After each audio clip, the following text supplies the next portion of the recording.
Hi friends, welcome to easy explanation. मैं हूं आपका अपना प्रॉफ गौरव। दोस्तों, एक अच्छा वायरलेस माइक कौन सा है, ये आजकल हर कंटेंट क्रिएटर का कंसर्न है। और हो भी क्यों ना, एक अच्छा ऑडियो किसी भी वीडियो की जान होता है। ऊपर से आजकल इतने सारे माइक्स अवेलेबल हैं मार्केट में कि आदमी कंफ्यूज हो जाता है। अब मुझे भी माइक अपग्रेड करना था और मैं भी आप ही की तरह कंफ्यूज था कि इतने सारे माइक्स में से कौन सा माइक सेलेक्ट करूं। तो मेरी सर्च स्टार्ट हुई गोडॉक्स मूवलिंक से और एंड हुई हॉलीलैंड लार्क मैक्स पे। लेकिन इस माइक को लेने से पहले मैंने बहुत सी रिसर्च की, क्योंकि मेरा जो प्राइमरी इंटरेस्ट था वो था गोडॉक्स मूवलिंक M2 में, क्योंकि वो मेरे एक फ्रेंड ने रिकमेंड किया था और वो मेरे बजट में भी था।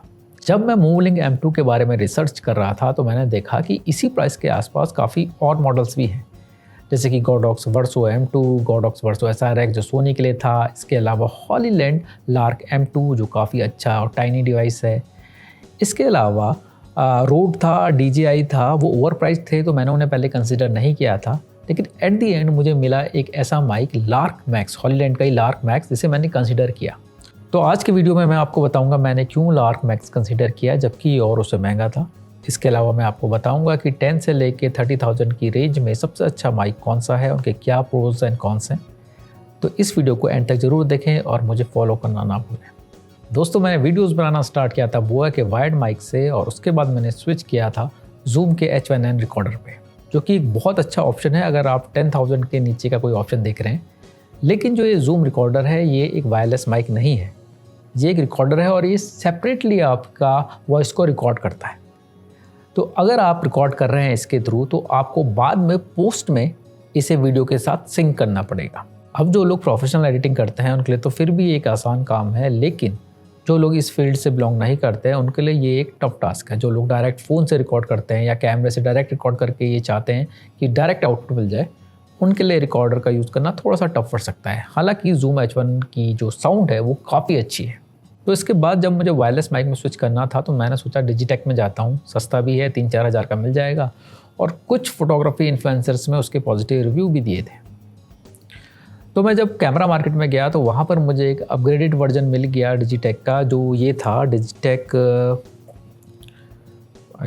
DWM-102। तो मैंने ये ख़रीद लिया। इसमें काफ़ी फीचर्स थे, like two way monitoring, no latency, noise cancellation था, support internal recording, dual mode output. उसके अलावा बैटरी ज़्यादा थी, ब्लूटूथ भी था, ठीक है, रिवर्ब भी था। तो काफ़ी भर भर के फीचर्स इसमें थे और मुझे ये 7,000 का मिला कैमरा मार्केट में। तो मुझे लगा यार ये बड़ा बढ़िया डील हाथ पे लगी।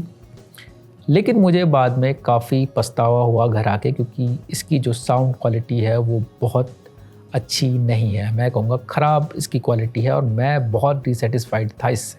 हालांकि इसमें फ़ीचर्स भर भर के थे, केबल्स भी दी थी और प्रीमियम चार्जिंग केस भी दिया था, लेकिन साउंड के मामले में ये बहुत ख़राब था। इसमें बैकग्राउंड नॉइज़ भी बहुत थी। और जब आप स्विच करते हैं H1N रिकॉर्डर से तो आपको ज़मीन आसमान का फ़र्क दिखेगा डिजिटेक और जूम H1N में। And I am not saying कि डिजिटेक एक ख़राब कंपनी है। I really appreciate the efforts कि उन्होंने फोटोग्राफी गियर को अफोर्डेबल बना दिया है, सबकी रीच तक पहुंचा दिया है। लेकिन लाइट या किसी इक्विपमेंट में थोड़ा ऊपर नीचे चलता है, लेकिन साउंड के मामले में अभी उन्हें बहुत इम्प्रूव करना है। And I had a bad experience, sorry Digitek.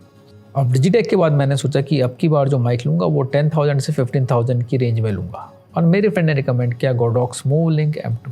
जब मैं मूवलिंक के लिए सर्च कर रहा था तो मुझे वहाँ पर दिखा गोडॉक्स वर्सो, और जैसे ही मैंने उसे देखा I was in love with the design. वो बहुत प्रीमियम लग रहा था और उसका प्राइस भी 16,000 के आसपास था। तो मैंने जब इसकी स्टडी की तो मुझे पता चला कि इसमें सोनी के लिए भी एक मॉडल है जो डायरेक्ट सोनी के हॉट शू माउंट में लग जाता है और उसमें आपको वायर की ज़रूरत नहीं पड़ती। तो इसके बाद मैंने गोडॉक्स वर्सो के लिए और रिसर्च करी, और सबसे पहले मैं आपको उसी के मॉडल्स के बारे में बताता हूँ। मैं बहुत डिटेल में नहीं जाऊँगा क्योंकि इसके इन डेप्थ रिव्यूज़ बहुत सारे यूट्यूबर्स ने बना रखे हैं। मैं आपको बताऊँगा कि इसके प्रोज एंड कॉन्स क्या हैं, मॉडल्स पे क्या डिफरेंस है और मैंने क्यों नहीं इसे सेलेक्ट किया। गोडॉक्स वर्सो के 2 मॉडल अवेलेबल हैं मार्केट में। एक है गोडॉक्स वर्सो M2, एक है Godox verso SRX।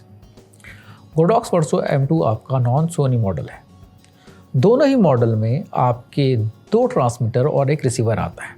Godox verso SRX आपका स्पेशली सोनी मॉडल्स के लिए है। इसमें एक डेडिकेटेड शू माउंट दिया गया है जो सोनी के कैमराज में डायरेक्टली लग जाता है और बिना वायर के आप रिकॉर्डिंग स्टार्ट कर सकते हैं। इसका यही फीचर मुझे काफ़ी अच्छा लग रहा था और मुझे लग रहा था यार मैं अपने कैमरे के लिए यही लूँगा क्योंकि मुझे वायर का झंझट नहीं चाहिए। इसके अलावा इसके सोनी मॉडल में एक एक्स्ट्रा माइक दिया गया है रिसीवर में भी, जिससे आप 3-वे कम्युनिकेशन कर सकते हैं। यानी अगर आपके सामने 2 लोग बैठे हैं तो आप उनसे क्वेश्चन पूछ सकते हैं और वो भी आपका कैमरा में रिकॉर्ड हो जाएगा। तो ये माइक एक एक्स्ट्रा माइक है जो कि काफ़ी यूज़फुल हो सकता है 3-वे कम्युनिकेशन में। गोडॉक्स वर्सो के दोनों ही मॉडल में आपकी रिकॉर्डिंग हो सकती है एक्सटर्नल मेमोरी कार्ड के थ्रू, जो कि एक अच्छा फीचर है। गोडॉक्स वर्सो के दोनों ही मॉडल में आपको मेमोरी कार्ड स्लॉट्स दिए गए हैं जिससे आप इंटरनल रिकॉर्डिंग कर सकते हैं। ये एक अच्छा फीचर है। हालांकि जो क्वालिटी है रिकॉर्डिंग की वो 16 बिट रहेगी, जो कि बहुत ज़्यादा अच्छी नहीं है। गोडॉक्स वर्सो का नॉन सोनी वर्जन यानी M2 वर्जन आपका चार्जिंग केस के साथ आता है, यानी कि इसमें आप तीनों चीज़ें, 2 ट्रांसमीटर और एक रिसीवर को एक साथ चार्ज कर सकते हैं। इसका बैटरी बैकअप भी अच्छा है।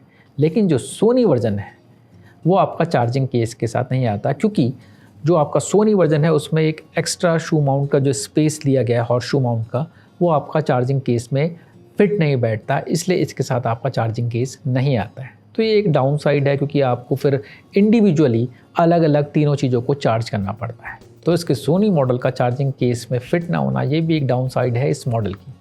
हालांकि ये दोनों ही मॉडल आपके किसी भी कैमरा में यूज़ हो सकते हैं। ऐसा नहीं है कि सोनी वाला किसी और कैमरा में यूज़ नहीं हो सकता।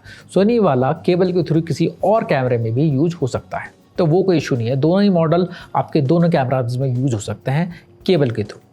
अब मैं आपको बताता हूँ गोडॉक्स वर्सो के मेजर ड्रॉबैक्स जिसके कारण मैंने ये मॉडल नहीं लिया। अब जो पहला मेजर ड्रॉबैक है वो इसके म्यूट बटन की प्लेसमेंट है। इसका जो म्यूट बटन है वो इसके पावर बटन में ही दिया गया है और वो एक क्लिक में म्यूट हो जाता है। खैर म्यूट होना प्रॉब्लम नहीं है, लेकिन जो उसकी प्लेसमेंट है वो ऐसी जगह दी है कि आप उसे कहीं पर लगा रहे होंगे तो एक्सीडेंटली आपका म्यूट हो जाता है। और इस कारण अगर आपने पूरा रिकॉर्ड कर दिया और आपको बाद में पता चलता है कि ये पूरा म्यूट था, तो ये काफ़ी फ्रस्ट्रेटिंग होता है। तो ये काफ़ी बड़ा ड्रॉबैक है गोडॉक्स वर्सो का। तो उसकी प्लेसमेंट जो है वो थोड़ा सा चेंज करनी चाहिए, साइड में करनी चाहिए, या फिर कुछ ऐसा अपग्रेड आपको निकालना चाहिए, कुछ फर्मवेयर अपडेट, जिससे कि वो चीज़ आपकी या तो डबल क्लिक में हो जाए, ट्रिपल क्लिक में हो जाए, एक क्लिक में म्यूट ना हो। सेकंड जो मेजर ड्रॉबैक था वो है इसकी बैकग्राउंड नॉइज़। तो इसमें काफ़ी ज़्यादा बैकग्राउंड नॉइज़ आती है। अगर आप इसे खाली कमरे में रख देंगे तो आप देखेंगे कि वो जो हिस वाली साउंड आती है, वो बैकग्राउंड नॉइज़ जो आती है वो काफ़ी ज़्यादा आती है। और ये प्रॉब्लम मैं सफ़र कर चुका था किसमें, डिजिटेक में भी, तो मुझे ये प्रॉब्लम फिर से नहीं चाहिए थी, इसलिए मैंने ये गोडॉक्स वर्सो नहीं लिया।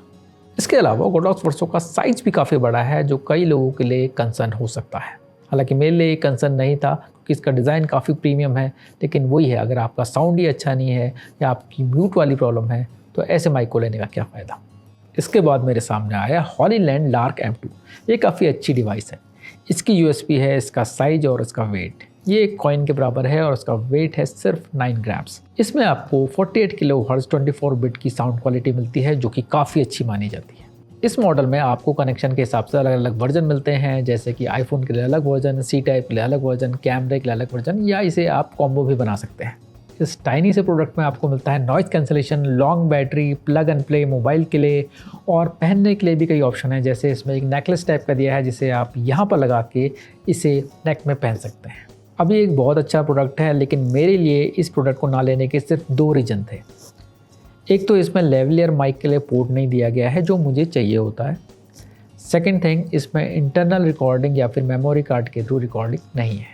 तीसरा भी छोटा सा इशू है जो ज़्यादा मैटर नहीं करता, बट कुछ लोगों ने इसे बताया है, जैसे कि अगर आप विंडी सिचुएशन में से यूज़ कर रहे हैं तो ये जो पूरी की पूरी डिवाइस है वो विंड मफ या डेड कैट के अंदर आ जाती है, तो ऑपरेशन थोड़ा सा मुश्किल हो जाता है। हालांकि ये बहुत ज़्यादा मैटर नहीं करता है और एक बहुत अच्छी डिवाइस है। अगर आप 14,000-15,000 की रेंज में अगर आप जा रहे हैं तो आपको ये 100% लेना चाहिए। जब मैं लार्क M2 के लिए रिसर्च कर रहा था तो वहाँ पर मुझे दिख गया हॉलीलैंड लार्क मैक्स, जिसे लोग रोड किलर बता रहे थे। मैंने कहा अब ये रोड किलर है तो इसके बारे में पढ़ना तो ज़रूरी है। तो इसके बाद मैंने वीडियोस देखे लार्क मैक्स के और मुझे पता चल गया कि यार ये तो बहुत ही अमेजिंग डिवाइस है। इसके बाद मैंने लार्क मैक्स को कंपेयर किया DJI Mic 2 से और रोड गो वायरलेस 2 से, और एंड में डिसाइड किया कि जो हॉलीलैंड लार्क मैक्स है वो बेस्ट वैल्यू फॉर मनी है और इसे परचेज कर लिया। हालांकि ये मेरे बजट से ऊपर जा रहा था, लेकिन जब मैंने इसके फीचर्स देखे तो मैं इसका फ़ैन हो गया और मैंने देखा कि ये वही फीचर दे रहा है जो रोड आपका 35,000 में दे रहा था उस वक्त। अब मैं आपको बताता हूँ हॉलीलैंड लार्क मैक्स में और रोड गो वायरलेस 2 में क्या सिमिलरिटी और डिफरेंसेस हैं। अच्छा, ईजीनेस के लिए मैं रोड गो वायरलेस 2 को रोड बोलूँगा और हॉलीलैंड लार्क मैक्स को हॉलीलैंड बोलूँगा या लार्क मैक्स बोलूँगा। तो कंपेयर करने से पहले आई थिंक कुछ यहाँ पर साफ़ सफाई कर ली जाए। ये डिजिटेक हम इसको हटा देते हैं और रखते हैं सिर्फ हॉलीलैंड। अब हम कंपेयर कर रहे हैं लार्क मैक्स और वायरलेस गो 2 को। दोनों ही ब्रांड लार्क मैक्स और रोड गो वायरलेस 2 में आपको एक्सटर्नल माइक की सुविधा मिलती है, यानी दोनों ही माइक में आप एक्सटर्नल लेवलर माइक लगा सकते हैं, जो कि एक अच्छी चीज़ है। दोनों ही ब्रांड में आपको 24 बिट की रिकॉर्डिंग मिलती है। इसके अलावा दोनों ही ब्रांड में आपको इंटरनल रिकॉर्डिंग की फैसिलिटी भी मिलती है। हालांकि रोड में आपको इसके लिए एक अलग से सॉफ्टवेयर डाउनलोड करना पड़ता है, जबकि हॉलीलैंड में ये बाय डिफ़ॉल्ट है। कंपैरिजन में आगे बढ़ें तो लार्क मैक्स में आपको चार्जिंग केस मिलता है, जिसमें आपके 2 ट्रांसमीटर और एक रिसीवर एक साथ चार्ज हो सकते हैं। वहीं रोड की बात करें तो इसमें आपको कोई भी चार्जिंग केस नहीं मिलता है और आपको तीनों डिवाइसों को इंडिविजुअली चार्ज करना पड़ेगा इनकी चार्जिंग केबल से। रोड के भी चार्जिंग केस मार्केट में अवेलेबल हैं, लेकिन उसके लिए आपको एक्स्ट्रा कॉस्ट देनी पड़ेगी। कंपैरिजन में नेक्स्ट है, अगर आपको रोड को अपने स्मार्टफोन से कनेक्ट करना है तो जो केबल है वो आपको अलग से परचेज करनी पड़ेगी, जबकि हॉलीलैंड में आपको कई केबल का सेट मिलता है, जिसमें आईफोन से लेके सी टाइप हर तरह की केबल है, जो कि एक अच्छी चीज़ है। नेक्स्ट पॉइंट की बात करें तो रोड में अगर आपको रिकॉर्डिंग को सेव करना है कंप्यूटर में तो आपको अलग सॉफ्टवेयर की ज़रूरत पड़ती है, जबकि हॉलीलैंड में ये प्लग एंड प्ले है। आप USB से आप इस ट्रांसमीटर को आप जैसे ही प्लग करेंगे वैसे ही एक USB पेन ड्राइव की तरह खुल जाएगा। तो ये काफ़ी इजी एक्सेस है हॉलीलैंड में। अब बात करते हैं डिस्टेंस टेस्ट की, तो रोड आपको देता है line of site coverage 656 feet का, जबकि हॉलीलैंड आपको देता है 820 फीट का लाइन ऑफ साइट कवरेज, यानी 820 फीट तक आपका अगर लाइन ऑफ साइट है तो आपका कनेक्शन नहीं कटेगा, ये कंपनी क्लेम करती है। तो अगर हम कंक्लूजन में आए रोड और हॉलीलैंड में, तो आप देखेंगे जो फीचर हैं वो हॉलीलैंड लार्क मैक्स में ज़्यादा हैं, वो भी कम प्राइस रेंज में। अभी आप हॉलीलैंड लार्क मैक्स खरीदने जाएंगे तो ये आपको पड़ेगा 23,000 का, और अगर आप रोड में जाते हैं तो ये अभी प्राइस ड्रॉप के बाद आया है 28 to 29,000 के आसपास, जबकि जब मैंने ये देखा था तब ये था 35,000 के आसपास। यानी ये प्राइस ड्रॉप हुआ है रोड का, शायद बिकॉज ऑफ कॉम्पिटिशन, कि हॉलीलैंड ने उसे कॉम्पिटिशन दिया है। तो अगर मैं कहूँ तो यहाँ पर मेरे लिए जो विनर था वो था हॉलीलैंड लार्क मैक्स, इसीलिए मैंने उसे लिया है। अब मैं आपको इसे DJI Mic 2 से भी कंपेयर करके बताता हूँ। अब अगर मैं लार्क मैक्स को कंपेयर करूँ DJI Mic 2 के साथ, तो यही एकमात्र मुझे ऐसा माइक लगा जो इसको बहुत अच्छे से टक्कर दे सकता है या इससे कुछ चीज़ों में बेटर हो सकता है। अगर DJI Mic 2 की बात करूँ तो क्वालिटी में ये रोड वायरलेस गो 2 और हॉलीलैंड लार्क मैक्स दोनों से बेटर है, क्योंकि ये आपको 32 बिट की रिकॉर्डिंग देता है। इसके अलावा लार्क मैक्स और DJI Mic 2 के फीचर लगभग सेम है। कुछ फीचर्स DJI में ज़्यादा हैं, जैसे कि ब्लूटूथ फंक्शन, जिससे आप डायरेक्टली स्मार्टफोन से DJI को कनेक्ट कर सकते हो, लेकिन फंक्शन ज़्यादा है तो प्राइस भी ज़्यादा है। DJI Mic 2 आपको इस समय पड़ रहा है 35,000 का, जबकि हॉलीलैंड लार्क मैक्स आपको पड़ रहा है 23,000 का। तो ये जो 12,000 का डिफरेंस है ये मैटर करता है। और 24 बिट की जो रिकॉर्डिंग है ये काफ़ी प्रोफेशनल मानी जाती है, ये एक डिसेंट क्वालिटी ऑफ रिकॉर्डिंग है। तो अगर आपका बजट अलाउ करता है तो आप DJI Mic 2 की तरफ जा सकते हैं। अदरवाइज़ अगर आप मैक्स और रोड की बात करेंगे तो मैं सजेस्ट करूंगा कि आप हॉलीलैंड लार्क मैक्स की तरफ जाएं, क्योंकि आपको शायद कुछ ज़्यादा फीचर मिल जाएंगे कम प्राइस में अगर आप रोड से कंपेयर करें तो। अब आप बोलेंगे सर आपने गोडॉक्स मूवलिंक M2 के बारे में तो बताया नहीं, उसी से आपने वीडियो स्टार्ट किया था। तो उसके बारे में आपको मैं बता दूं कि गोडॉक्स मूवलिंक M2 आपका आता है 14,000 के आसपास। साउंड क्वालिटी इसकी डिसेंट है, लेकिन उसकी जो रेंज है सिर्फ 40 to 50 मीटर्स है, जबकि उसी प्राइस में आपका हॉलीलैंड लार्क M2 आता है जिसकी रेंज है 300 मीटर्स, जो कि रोड और लार्क मैक्स से भी ज़्यादा है। तो अगर आपका बजट है 14,000 के आसपास तो आपको जाना चाहिए हॉलीलैंड लार्क M2 के आसपास, और अगर 20 से 25,000 के बीच में है तो आपको लार्क मैक्स कंसीडर करना चाहिए, क्योंकि इसमें बहुत सारी चीज़ें आपको मिलती है, बहुत सारे फीचर्स हैं, साउंड क्वालिटी बहुत अच्छी है, तो वो आपको कंसीडर करना चाहिए। अच्छा, कंपैरिजन के चक्कर में ये वीडियो बहुत लंबा हो गया, तो मैं आपको बता नहीं आया कि लार्क मैक्स के साथ क्या क्या आता है, कौन कौन सी एसेसरीज उसके साथ मिलती है। तो उसके लिए मैं एक सेपरेट वीडियो बना रहा हूँ जिसमें मैं आपको दिखाऊंगा कि क्या क्या एसेसरीज मेरे को लार्क मैक्स परचेज करने में मिली। तो ये था आज का वीडियो। आई होप आपको ये वीडियो पसंद आया होगा और आपके कन्फ्यूजन काफ़ी हद तक क्लियर हुए होंगे। जितने भी डिवाइस मैंने बताया इसके इन डेप्थ रिव्यू आप देखेंगे तो बहुत सारे यूट्यूब में आपको मिलेंगे, आप वहाँ जाके देख सकते हैं। पर जो एक बेसिक आपको मैंने शॉर्ट में बता दिया कि कौन सा अच्छा है, किसके क्या फीचर्स हैं, वो आपको काफ़ी हेल्प करेगा। अच्छा, जितने भी डिवाइसेस मैंने आपको यहाँ पर बताए हैं उनके लिंक्स मैं आपको डिस्क्रिप्शन में दे रहा हूँ, तो आप वहाँ जाके उन्हें चेक कर सकते हैं और परचेज भी कर सकते हैं। मैंने अपना हॉलीलैंड लार्क मैक्स अमेज़ॉन से लिया और वहाँ से मुझे बहुत सारी एक्सेसरीज़ मिली जो बाकी जगह नहीं मिल रही थी। तो आप भी चाहें तो वहाँ से ये चीज़ परचेज कर सकते हैं। नेक्स्ट वीडियो रहेगा हॉलीलैंड लार्क मैक्स के अनबॉक्सिंग और उसमें क्या क्या एक्सेसरीज़ मिलती हैं हमें अमेज़ॉन से, वो हम देखेंगे। और इसके अलावा जो 5 Cs की सीरीज़ है वो भी जल्दी आने वाली है, तो मुझे फॉलो कर लीजिए and stay tuned. Bye bye, thank you.